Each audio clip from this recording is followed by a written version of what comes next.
This is going to be a video tutorial on how to clear your cache in the Spapchat app.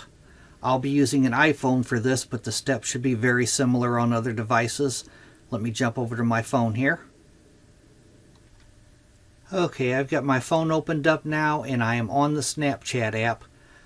To clear your cache in Spapchat, the first thing you want to do is go up to the upper left hand corner and tap on your little profile icon. Then you will tap on the little gear wheel in the upper right hand corner.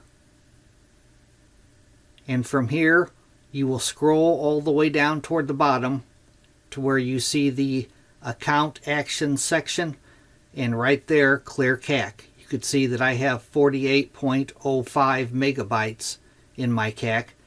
I'm going to tap on that. Then I will tap Clear. Depending on how much is in your cache, it may take a while. Now I'm going to tap on OK.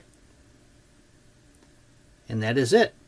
That is how you clear your cache in the Spapchat app. Thanks for watching.